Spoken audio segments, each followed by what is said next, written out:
সিবিআইয়ের performance poor, একদম second division team আমি বলবো। আমাদের দেশের জাতীয় কলঙ্ক হয়ে দাঁড়িয়েছে এই সিবিআই। ওদের সেদিন অর্থোপেডিক্স ডিপার্টমেন্টে পার্টি চলছিল, আমি খোঁজ পেয়েছি, সন্দেহ নেই। এবং আমার এক বন্ধুর কাছে একজন রাজসাক্ষী বা কী সাক্ষী, যাই হোক, সাক্ষী নিয়ে পৌঁছে গেছিলো ওখানে, এবং ওই যে দাঁড়াচ্ছিলেন বিকাশ ভট্টাচার্য মহাশয়ের কাছে কিন্তু সেই লিস্ট পৌঁছেছে, আমার কাছে খবর আছে। আমার খুব ভরসা চলে যাচ্ছে আমার মাতৃভূমির ওপর। আমার মায়ের অবস্থা খুব খারাপ। কি লজ্জা ভাবুন তো, একটা মেয়ে, তার জন্ম হয়েছিল, বাবা মা একটা নাম রেখেছিল, সেই নামটা আর আজও নাম বলা যাবে না। ওই ভদ্রলোক ভদ্রমহিলার মুখ ব্লার করে সবসময় তারা ইন্টারভিউ দিচ্ছেন পিছন থেকে, এবং অভয়ার মা বাবা, আরে তিনি তো মিস্টার এক্স, তিনি তো মিসেস ওয়াই, এটা আমরা কেন বলতে পারছি না? এরকম একটা ব্রিলিয়ান্ট মেয়ে ছত্রভঙ্গ হয়ে গেল। প্রথমে বলা হলো কিনা সুইসাইড, যারা বলেছে তাদের তো মানে কী বলে উল্টো করে ঝুলিয়ে রাখা উচিত রাস্তার মোড়ে। পাড়ার লুচ্চা লপাঙ্গাগুলো যাচ্ছে এই আপনাদের মতো ইয়াং মহিলাকে বলছে আর্যিকর করে দেবো, কিন্তু এটা একটা থ্রেট হয়ে গেছে, ছেলে খেলা হয়ে গেছে। ডাক্তাররা চেঁচাচ্ছে অভয়ার মঞ্চ করে। আমি ওদের বারবার বলেছি তোমাদের এটা করে লাগা, দেয়ার কেরিয়ার ইজ অলরেডি রুইন্ড। যারা শুধু অ্যাজিটেশনই ওরমভাবে করছে, বডি ল্যাঙ্গুয়েজ থেকে আমি বলে দিচ্ছি দায়িত্ব নিয়ে, ওদের ডাক্তারিটা আর হবে না, পড়াশোনার থেকে অনেক দূরে সরে গেছে। এখন এইভাবেই বেঁচে থাকতে হবে, ওই অভয়া মঞ্চ করে আর আক্রমণ পণ্ড করে। যে পিতা, যে মাতা কন্যা হারিয়ে সর্বস্ব খুইয়ে, ওদের সর্বস্ব গেছে, ওদের আর টাকা পয়সা দিয়ে কী হবে? 10 লাখ 10 কোটি 4 কোটি সব দর করছে। মানে ওরা যে কদিন বাঁচবে, কীভাবে বাঁচবে সেটাও আমি জানি না। ওদের সে জোরটা আছে। ওদের পিছনে যদি আমি গিয়ে দাঁড়াতে না পারি, আমার একটা সেপারেট মঞ্চ, তার মানে কি আমি এটার উপরে, আমি এটার ঊর্ধ্বে? এখন তো মানে কোনো পলিটিশিয়ান, কোনো আন্দোলন, কোনো কিছুর উপরে কোনো ভরসা নেই, কাদের কোনো স্বচ্ছতা নেই, মেরুদণ্ডও নেই, হৃদয় নেই, ট্রান্সপারেন্সি নেই। They are all culprits in some way or the other. ডাক্তারবাবু, অভয়া আন্দোলনের সঙ্গে আপনি জড়িত ছিলেন, আগের দিনই আমরা জানতে পেরেছিলাম, এবং এখন নতুন করে কিন্তু অভয়া আন্দোলনে কয়েকটা মুভমেন্ট হচ্ছে। যেমন শিয়ালদা আদালতে ইতিমধ্যে একটা কেস ছিল, একটা শুনানি ছিল, এবং সেখানে অভয়ার মা বাবা চেয়েছিলেন ক্রাইম সিনে যেতে, তার অনুমতি চেয়েছিলেন শিয়ালদা আদালতের কাছে, এবং সেখানে বিচারপতি বলে দিয়েছেন যে অভয়ার মা বাবা সেখানে যেতে পারবেন না। এবং খুব অবাক হয়ে বিচারপতি প্রশ্ন করেছেন যে সিবিআই কী করে অনুমতি দিয়ে দিল যে অভয়ার মা বাবা ক্রাইম সিনে যেতে পারবেন? তাহলে কি অভয়ার মা বাবা তারা নিজেরা আলাদা কোনো ফরেন্সিক বিশেষজ্ঞ নিয়ে সেখানে যেতে চাইছেন? এমন প্রশ্ন তুলেছেন। আমার আপনার কাছে একটাই প্রশ্ন, আজকে অভয়ার মা বাবা যে সেখানে যেতে চাইছেন, আদৌ কি কিছু খুঁজে পাবেন? কারণ ক্রাইম সিন যে বদলে গেছে সেটা তো সিএফএসএল রিপোর্টেই প্রমাণিত। হ্যাঁ, এই অভয়া নিয়ে প্রশ্নটা আপনি করলেন, সেটা অনেকগুলো স্টেজেসের মধ্যে দিয়ে গিয়েছে, তো গিয়েই ইমোশনালি ঝাঁপিয়ে পড়েছিলাম, আর সবার মতো আপনারাও পড়েছিলেন সবাই, এবং অ্যাক্রস দ্য ওয়ার্ল্ডের একটা রিয়াকশান হয়েছিল, আজও রিয়াকশানটা আছে। কিন্তু মানুষের তো অতদিন সাস্টেন করা সম্ভব নয় না। একটা ফাইনাল খেলাও যদি পিছিয়ে 3 বছর যদি ফাইনাল খেলা পিছোয়, তাহলে সেই খেলাতে আর ইন্টারেস্ট থাকবে না। এটা খেলা করেই ছেড়ে দিল, পোস্টপোন খেলা করেই ছেড়ে দিল সবাই মিলে। এবং আমি ডিপলি কন্ডেম করছি আমাদের সিস্টেমটাকে। এটা সফট সিস্টেম না হার্ড সিস্টেম আমি জানি না, সেন্ট্রাল সিস্টেম না লোকাল সিস্টেম তাও আমার ওই সব জ্ঞান বুদ্ধি নেই, ওটা নিয়ে আমার কোনো পড়াশুনো নেই। কিন্তু যেটা দেখেছিলাম সেটা জিনিসটা সাফার করেছে। সাধারণ মানুষ হিসেবে আমি যেহেতু ফরেন্সিক মেডিসিনের লোক নই, কিন্তু ফরেন্সিক মেডিসিন আমাদের বাধ্যতামূলকভাবে পড়তে হয় 1.5 বছর, একটা পার্ট আছে এমবিবিএসের মধ্যে ফরেন্সিক মেডিসিন পড়তে হয়। সেই থেকে আমার যা ধারণা হয়েছে এটা নিয়ে টেরিফিক রকমের গণ্ডগোল আছে, এবং সেইটা অনেকগুলো স্টেজে গণ্ডগোল হয়েছে। ক্রাইম সিনে ওনারা যেতে চাইছেন, এটা পরে আসছি, জাস্ট ব্যাপারটা অ্যানালাইজ করা যাক। প্রথম থেকেই জিনিসটা পুলিশ বলুন, প্রশাসন বলুন, সবাই মিলে ঘেঁটে দিয়েছে, এতে কোনো সন্দেহই নেই। ঘেটে আপনি যদি না দেন তাহলে তো আপনি চুপচাপ থাকতেন। অত ফোন করে, অত এক্সট্রা অ্যাক্টিভিটিস যেগুলো হয়েছে সারা রাত ধরে, সেগুলো হওয়ার দরকার ছিল না। পুলিশ যাবে, নিজের কাজ করবে, চলে আসবে, তাই না? ধরুন আমাকে ইন্টারফেয়ার করতে হচ্ছে কেন? পাশে যদি একটা ইনভেস্টিগেশন চলে, এটা হচ্ছে প্রথম। তারপরে গুন্ডা দিয়ে লরি লোক এসে ভাঙচুর করেছে, এটা আমরা সবাই দেখেছি। যখন রাত জাগা হচ্ছে, রাত দখল চলছে, তার ইন প্যারালাল কদিন বাদে সিবিআই এসছে, কদিন বাদে আমার খেয়াল নেই, হয়তো 10 দিন বাদে এসেছিল, এবং বোঝাই যাচ্ছিল সব ওয়াইপ অফ করে সমস্ত destruction of the crime scene tampering of evidence এবং একদম ক্লিন মানে মেঝেটা পরিষ্কার করে মুছে লোককে ডাকা হবে। সেইখানে অবভিয়াসলি সিবিআই একটু আসতে দেরি করেছে। এটাকে এই সিস্টেমগুলো আমি মানে এখনও বুঝতে পারি না, লোকাল একটা স্টেটের হাতে এত পাওয়ার হয় কী করে। যেহেতু আমরা যদি ভারতবর্ষের লোক বলে আমরা ক্লেম করি, সেন্ট্রাল গভর্নমেন্ট একটা রুল ঠিক করে দিয়েছে, ওইভাবেই নিয়ম অনুযায়ী কাজ হওয়া উচিত, সেগুলো কেন হয় না আমি জানি না। ঘেঁটে একদম শেষ হয়ে গেছে। আর যত এগুলো টাইম যাবে, যেমন বাইরের আপনারা যদি সিরিয়াল যদি বিবিসি সিরিয়াল বা স্কাই বা নেটফ্লিক্সের সিরিয়ালসগুলো দেখেন, দেখবেন পুলিশ বারবার ইনসিস্ট করছে কুইকলি বডিটা পাওয়ার জন্য, দেখে হারিয়ে গেছে। এবং it is very much evident যে যত দেরি হবে, ধরুন একটা মানুষ হারিয়ে গেছে, তাকে একদিনের মধ্যে খুঁজে পাওয়ার মধ্যে যে বেঁচে থাকার চান্সটা, সেটা 10 দিন হয়ে গেলে সে বেঁচে থাকার চান্সটা অলমোস্ট অনেক কমে যায়। এবং একটা পিরিয়ড বলে যে ওই গোল্ডেন পিরিয়ডটা ডাই আউট করে গেলে ধরে নিতে পারো যে সে মারা গেছে। বাচ্চা হোক, মেয়ে হোক, বউ হোক, হাজব্যান্ড হোক, যেই হোক, সেই ক্যারেক্টারটিকে খুঁজে পাওয়া মুশকিল হয়ে যাবে। তা সেইভাবে বিভিন্ন স্টেজে ফুটেজ খেয়েছে। এখন আবার অনেক দিন বাদে আমার সঙ্গে ব্যক্তিগতভাবে আমার বলতে কোনো দ্বিধা নেই, ওনারা নিজেরা সেটা ওপেন করেছেন। অভয়ার মা বাবার সঙ্গে আমার রীতিমতো যোগাযোগ আছে। প্রথম দিকটায় ওই সিপিএম তথা SFI, DSY, all this nuisance people just came in and ruined everything. BJP পিছু হটে গেছে, তখন বিজেপি অতটা বুঝতে পারেনি, বিজেপিরও স্ল্যাক, বিজেপি বুঝতে পারেনি, পার্টি বুঝতে পারেনি। আচ্ছা, তারপরে সিবিআই এসে তারাও কি করেছে ভগবান জানে। অনেক নাম শুনেছিলাম, সব এমিনেন্ট নাম সিবিআই, সব বোর খাওয়া বলে না, দুধে অফিসার, জাঁদরের অফিসার, সবাই এসেছিলেন, কিছুই তো তারা পেলেন না। আর ওরা অবশ্য যথেষ্ট ট্যাম্পার করে দিয়েছেন।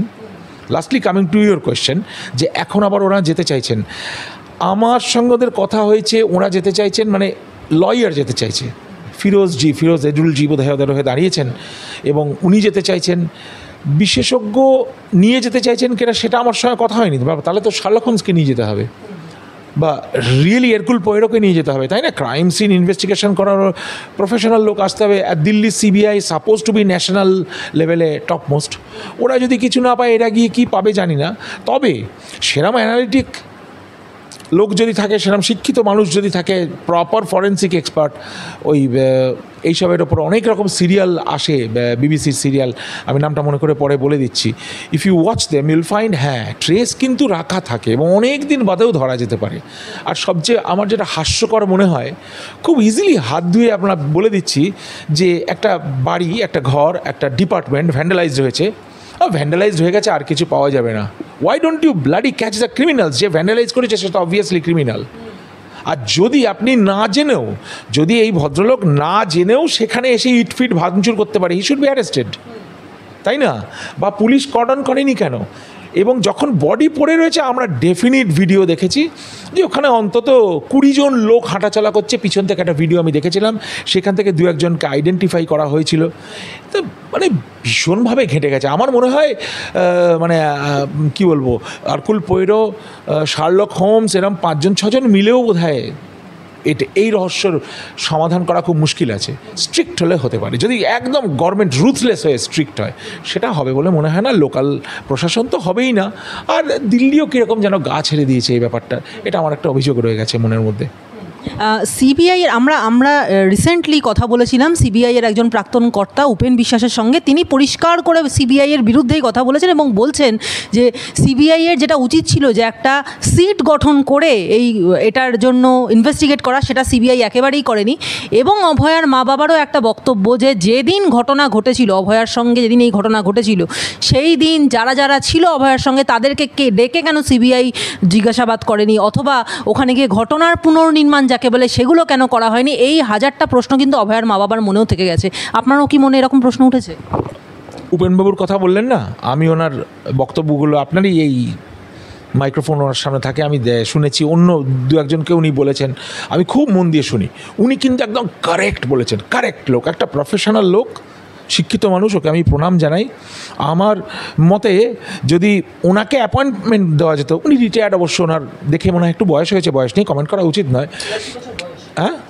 মাই god, hats off, he is still so fit.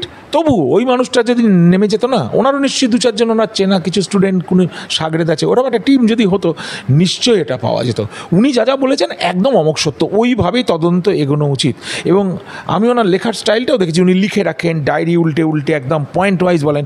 That is the way to sort of analyse things. আর এখন উপকর্তা যারা আছে তাদের তো আর আপনি ধরতে পারবেন না, তারা তো সেই একটা ঘেরাটোপের ভিতরে সিকিউরিটি গার্ড নিয়ে ভেতরে বসে রয়েছে।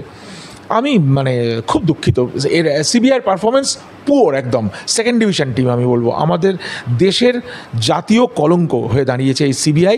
এবং ন্যাচারালি প্রশাসক দল ওরা তো চায় সিবিআই আরও হিউমিলিয়েটেড হোক। তো এখানে যা দেখলাম, আপনি সিবিআইয়ের তেমন কিছু নেই, মানে কিরম, মানে ফুটবলের ইয়েতে যদি বলি, মানে 10টা ম্যাচ খেলেছে 10টাই হেরেছে, 10বার মাঠে নেমেছে 10বারই হেরেছে সিবিআই, কোনো কিছুই করতে পারেনি। এবারও তাই, আর এবার আরও হিউমিলিয়েটেড হচ্ছে। এতখানি ন্যাশনাল প্রেশার ছিল, ইন্টারন্যাশনাল প্রেশার ছিল। I am very very disappointed. I am very sorry যে উপেনবাবুর মতো বিশেষজ্ঞ এবং উপেনবাবুর মতো করিতকর্মা লোক আমরা এই যুগে আর পাই না। উনি থাকলে আমার মনে হয় এটা সলভ হয়ে যেত।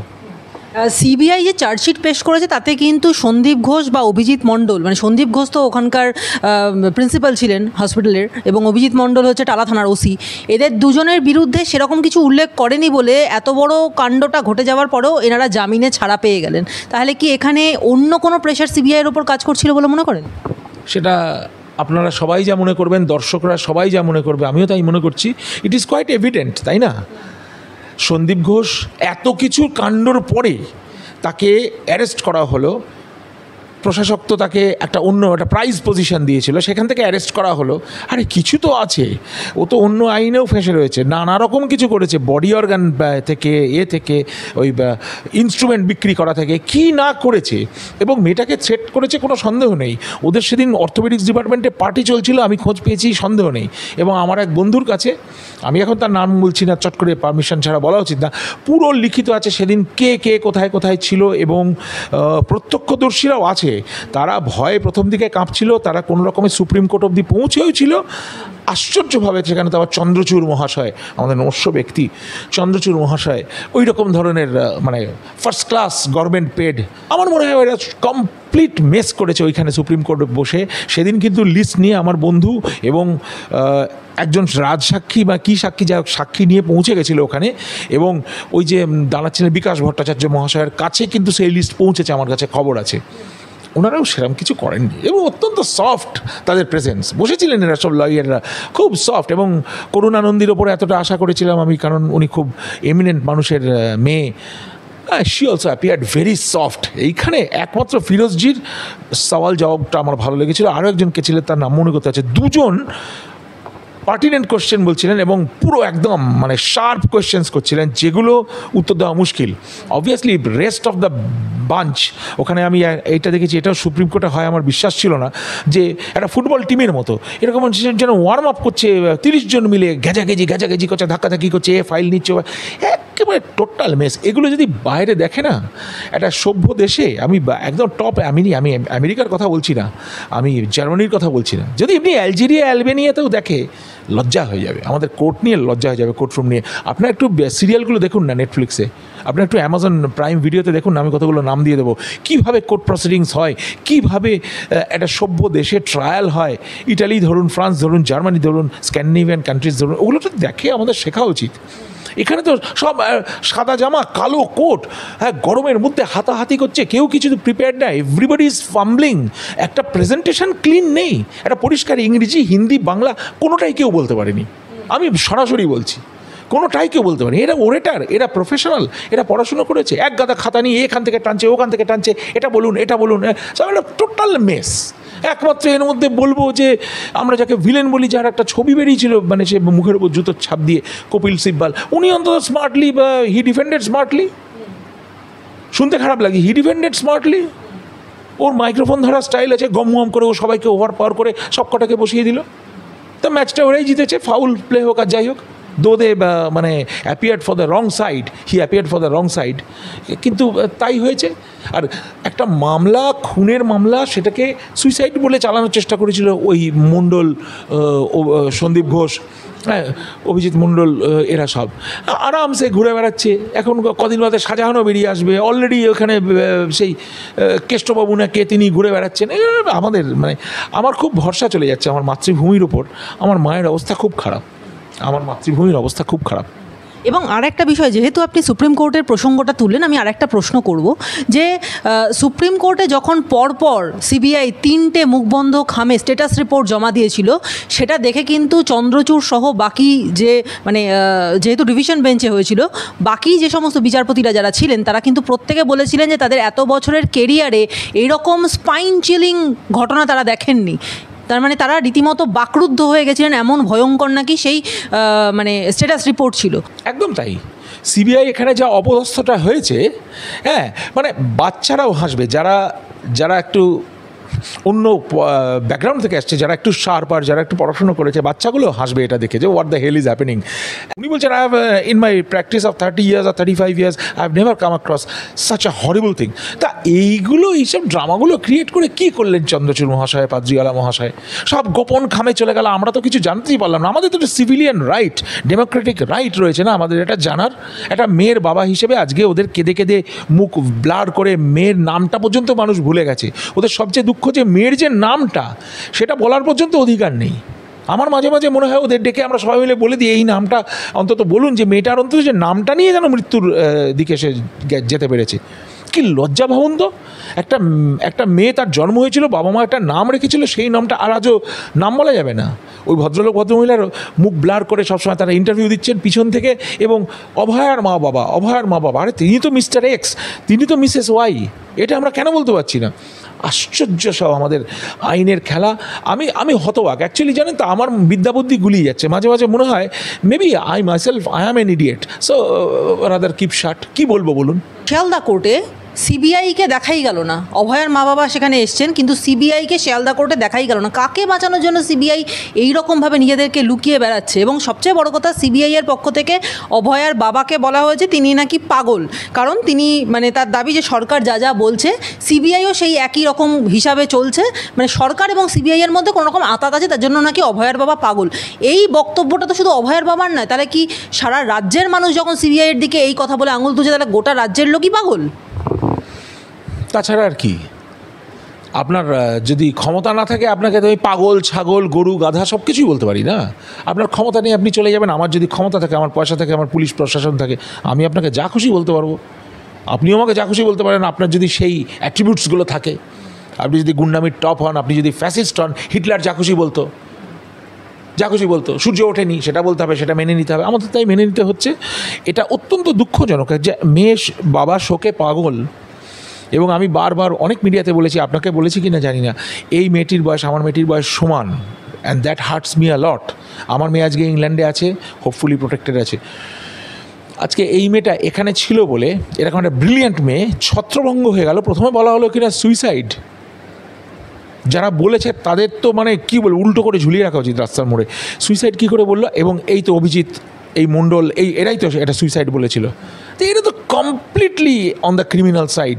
এরা ঢাকার চেষ্টা করেছে, সেটাও তো ক্রাইম। সেটাও তো ক্রাইম বলে আমি মনে করি।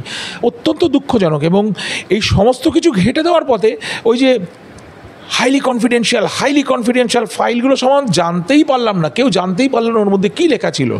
আর যেটা হরেবল, দিস ইজ হরেবল, মানে এটা একটা রোমহর্ষক নোংরামি হয়েছে। সেইগুলো শোনার পরেও কী হয়েছে জানাই গেল না, এখন তো কিছুই নয়। আমি তো বলছি সঞ্জয় রায় যে ধরা পড়েছে, ও গাধা, লেখাপড়া শেখেনি, একটা ও চরিত্রের কোনো ঠিক নেই, মাথাও হয়তো খারাপ, এদিক ওদিক ঘুরছিল, পাগলটাকে ঢুকিয়ে দিয়েছে ওখানে। সিসিটিভিতে যেটুকু ছবি উঠেছে, এনাফ টু অ্যারেস্ট হিম, ওকে ঢুকিয়ে দিয়েছে। ক্রাইম সিনে ঢোকাও এদিকে ওইখানে 20 জনও তো হাঁটাচলা করছিল। একজনকে তো বলা হলো কি যেন পুলিশের ফিঙ্গারপ্রিন্ট এক্সপার্ট, পরে দেখা গেল সেটা একটা মহা দাগি আসামি, সেও তো এখন ঘুরে বেড়াচ্ছে। কেউ তো অ্যারেস্ট হয়নি, জেলের মধ্যেই দুজনেই ছিল। তাও মণ্ডলবাবু বোধহয় মুক্তি পেয়েছেন, আরামসে এখন হয়তো চা সিঙ্গারা খাচ্ছেন। আর সন্দীপবাবু হয়তো কদিন বাদে তাজ বেঙ্গল থেকে শুরু করবেন। ওদের তো এরকমই অ্যাক্সেস। এবং আমাদের দেশে আমাদের এটা তাকিয়ে দেখতে হবে। তবে আমি অভয়ার মা বাবাকে আমি সাহস যোগাবো, এবং মানে আমি প্রণাম জানাবো যে ওদের এই সাহস রয়েছে। এখন ওরা ভাবছেন আমরা এটা, অবশ্য ওদের নাথিং টু লুজ। ওরা বললেন আমাদের তো কিছু হারাবার নেই। আমি ওদের সঙ্গে বসে একটা টিভি চ্যানেলে দেখা হয়েছিল, আমি সেদিন দেখা করতে বাধ্য হয়েছিলাম। আমি অ্যাকচুয়ালি মানে দুঃখের সঙ্গে জানাচ্ছি আমি এড়িয়েই চলছিলাম ওনাদের। আমার এত খারাপ লাগছিল, কি বলবো ওদের, মেয়েটা ম্যাসাকার হয়ে গেল ওদের। আমরা শিক্ষিত অশিক্ষিত অসভ্য ভদ্র সব মিলে আমরা সবাই তো হেরে গেলাম না, আমরা তো কেউ কিছু করতে পারলাম না। অ্যান্ড ক্যানাডায় সারা রাত ক্যান্ডেল মার্চ হয়েছে, না আমেরিকায় নিউ ইয়র্কে প্রচণ্ড একটা হয়েছে, আমার বন্ধুরা করেছিল, হিউস্টনে প্রচণ্ড, টেক্সাসে একটা অ্যাজিটেশন এসেছিলো। All went down the drain, তাই না? We look like fools. তাই জন্য এখন আর বেশি লোকে বাইরে থেকে মাথা ঘামাচ্ছে না, এটা জানতে চাওয়ার চেষ্টা করাটাই বৃথা। এমনই একটা দেশে আমরা বাস করছি, জানি না কী বলে 4th economic power, 5th economic largest power, কিন্তু I think we have been humiliated overall. এই সঞ্জয় রায়ের কথা বললেন মানে, এবং তার সম্বন্ধে যা যা বললেন সেইগুলোকে যদি মাথায় রেখেও আমরা ভাবি, তাহলে সেক্ষেত্রে সঞ্জয় রায় যে বারবারই একটা স্কেপগোট হয়েছে সেটা প্রত্যেকে বলছেন সঞ্জয় রায় শিকার হয়েছে। এবং এই কথাই বলছে নিজে সঞ্জয় রায়, সে তো অলরেডি মানে তাকে যাবজ্জীবন কারাদণ্ডের সাজা শোনানো হয়েছে, কিন্তু সে এখন কলকাতা হাইকোর্টের কাছে অ্যাপিল করেছে যে সে নির্দোষ এবং তাকে মুক্তি দেওয়া হোক, এই মর্মে কলকাতা হাইকোর্টে সে অ্যাপিল করেছে। দেখুন, কলকাতা হাইকোর্টের যতটা ডিসিশন দেখেছি, আমি অ্যাকচুয়ালি পলিটিক্যাল বা ল রিলেটেড থিংসে আমি খুব কাঁচা ছিলাম, আমার মানে হিস্ট্রিতেও আমি খুব খারাপ ছিলাম। আসার পরে এই অভয়াতে জড়িয়ে পড়ার পরে এগুলো আমি একটু ঘাঁটতে শুরু করেছি। হাইকোর্টের যে কটা জাস্টিস গাঙ্গুলি থেকে আরম্ভ করে জাস্টিস অমৃতা সিনহা, আমি অত্যন্ত সম্মানের সঙ্গে এদের নাম নিচ্ছি। আমি দেখি এদের যেটুকু মুভমেন্ট, এবং আরও অনেকজনের নামটা আমার মনে পড়ছে না, বোধহয় মিস্টার বাগচি বলে কেউ একজন আছেন, এরা যথেষ্ট ভালো জাস্টিস দেন। এবং আমি বলবো কলকাতায় থেকে এই প্রশাসনের বিরুদ্ধে এরা যে কটা জাস্টিস হাইকোর্ট থেকে দিয়েছে, আমি তো দেখছি সব কটাই মানে সেখানে আমি নামটা আজকে বলতে পারলাম না, কিন্তু ওদের সবাইকে আমি প্রণাম জানাচ্ছি। অ্যাটলিস্ট আপনারা চেষ্টা করছেন মশাই চোখে চোখ রেখে কথা বলার, অন্যায়টাকে অন্যায় বলার। এই রহস্যের জাল খুলবে কি না জানি না, কারণ সিবিআই যদি পাগল বলে থাকতে পারে ওর বাবাকে, ওই অফিসারকে ইমিডিয়েটলি সাসপেন্ড করা উচিত। এটা যদি ভিডিওগ্রাফিক এভিডেন্স থাকে, আমি সিবিআইয়ের দিল্লির যে চিফ বস, আমি জানি তাদের চেয়ারম্যান, চেয়ারপারসন, সেক্রেটারি যাই হোক, তাকে আমি অনুরোধ করব এই পার্সনকে at least on humanitarian ground suspend করুন, একে একটা ডিসিপ্লিনারি অ্যাকশান দিন। আমাদের এখানে কোনো রকম এক্সাম্পলারি কোনো শাস্তির ব্যবস্থা নেই। অদ্ভুত একটা মজার জায়গা, রেপ হচ্ছে, মার্ডার হচ্ছে, ভাঙচুর হচ্ছে, পেল্টিং হচ্ছে, গাড়িতে আগুন লাগানো হচ্ছে, একটা লোকের শাস্তি হয় না, একটা লোকের এক্সাম্পল, কেউ কোনো ভয় পায় না। যার জন্য আমি শুনেছি আমার আত্মীয় স্বজন বন্ধুবান্ধবদের মধ্যে কয়েকজন বলেছে they have faced a threat, যে পাড়ার লুচ্চা লপাঙ্গাগুলো যাচ্ছে এই আপনাদের মতো ইয়াং মহিলাকে বলছে আর্যিকর করে দেবো, কিন্তু এটা একটা থ্রেট হয়ে গেছে, ছেলে খেলা হয়ে গেছে। এখানে এই কলেজ সেই কলেজ রেগুলার আপনাদের মতো লোকেরা বলে একটু বাইট দিন, আরে বাইটটা কী দেবো, কী বলবো? এখানে তো আমরা গবস্ম্যাক্ট, এখানে তো কোনো বিচার টিচার কিছু নেই, পুলিশরা আরামসে বসে আছে। এখন আশ্চর্য পুলিশদের ডিগ্রেডেশন হচ্ছে, হুমড়ি খেয়ে পড়ে গেলে কোনো পুলিশ এগিয়ে আসে না। আমি ছোটোবেলা স্পষ্ট মনে আছে, আমার দাদু একটু বসে পড়েছিলেন রাস্তার ধারে, দুটো পুলিশ দৌড়ে এসে, আপনার কি শরীর খারাপ লাগছে, একটা চেয়ার থেকে হন্তত, তখন চেয়ার নাও, একটা মোড়া টোড়া হন্তদন্ত এনে বসুন দাদু একটু বসুন, একটু রেস্ট নিন, একটু জল খান। বলে না আমার হাঁটু মাথাটা ঘুরে গেছিলো, পুলিশ বাড়িতে এসে পৌঁছে দিয়ে গেল। My goodness, where are those virtues gone? আমরা কি ইমপ্রুভ করেছি? আমরা অনেক পিছিয়ে গেছি, এবং মানে জঙ্গল রাজ এখানে হয়ে গেছে। আমার ভাবতেও লজ্জা লাগে আমি কিভাবে অভয়ার বাবা মাকে ফেস করি, আমি সেটা জানি। আর সত্যি কোনো আলো খুঁজে পাচ্ছি না। এই পার্টি ইন্টারফেয়ার করছে আর অভয়া মঞ্চ করছে, ডাক্তাররা চেঁচাচ্ছে অভয়ার মঞ্চ করে। আমি ওদের বারবার বলেছি তোমাদের এটা করে লাগা, দেয়ার কেরিয়ার ইজ অলরেডি রুইন্ড। যারা শুধু অ্যাজিটেশনই ওরমভাবে করছে, বডি ল্যাঙ্গুয়েজ থেকে আমি বলে দিচ্ছি দায়িত্ব নিয়ে, ওদের ডাক্তারিটা আর হবে না, পড়াশোনার থেকে অনেক দূরে সরে গেছে। এখন এইভাবেই বেঁচে থাকতে হবে, ওই অভয়া মঞ্চ করে আর আক্রমণ পণ্ড করে। এবং এই যে ডাক্তারদের প্রশ্ন তুললেন, তাতেই আরেকটা বিষয় আসে যে 9 তারিখ এই হিনিয়াস ক্রাইম হয়েছিল আরজি করে, সেই 9 তারিখ যখন ফিরে আসতে চলেছে, 2024-এর 9 তারিখে এই ঘটনা ঘটেছিল, আজকে 2025-এর 9 তারিখ আসতে চলেছে 9ই অগস্ট। এবং এই দিন অভয়ার মা বাবা ডাক দিয়েছেন নবান্ন অভিযানের।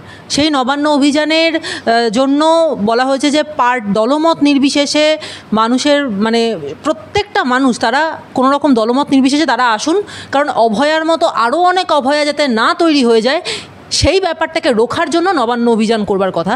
অন্যদিকে এই ডাক্তাররাই, এই জুনিয়র ডাক্তাররাই তারা যেটা করছে, তারা সেই 9 তারিখের অভিযানে তারা থাকবেন না, অভয়ার মা বাবার ডাকেও তারা থাকবেন না, তার আগের দিন রাত দখল অনুষ্ঠান করবেন। ওরা নিজেদের সব হিরো ভাবছে। আমি এটুকু বলে দিতে পারি, ডাক্তারই তো ওদের এমনি গেছে। I don't want to comment about that. ভগবান ওদের মঙ্গল করুক, ওদের শুভবুদ্ধি আসুক, একটু পড়াশুনো করে তৈরি হয়ে, ডাক্তারিটা অত সহজ না, এই ডাক্তারই হবে। আর ওই সিপিএম না এসএফআই না ডিএসওয়াই, আমি শেমফুলি ওদের রিজেক্ট করছি এইসব করার জন্য। যখন তাহলে কজটা কি, যে বাবা মা, যার যে পিতা, যে মাতা কন্যা হারিয়ে সর্বস্ব খুইয়ে, ওদের সর্বস্ব গেছে, ওদের আর টাকা পয়সা দিয়ে কী হবে? 10 লাখ 10 কোটি 4 কোটি সব দর করছে। ওরা যে কদিন বাঁচবে, কীভাবে বাঁচবে সেটাও আমি জানি না। ওদের সে জোরটা আছে। ওদের পিছনে যদি আমি গিয়ে দাঁড়াতে না পারি, আমার একটা সেপারেট মঞ্চ, তার মানে কি আমি এটার উপরে, আমি এটার ঊর্ধ্বে? এখন তো কোনো পলিটিশিয়ান, কোনো আন্দোলন, কোনো কিছুর উপরে কোনো ভরসা নেই, কাদের কোনো স্বচ্ছতা নেই, মেরুদণ্ডও নেই, হৃদয় নেই, ট্রান্সপারেন্সি নেই। They are all culprits in some way or the other.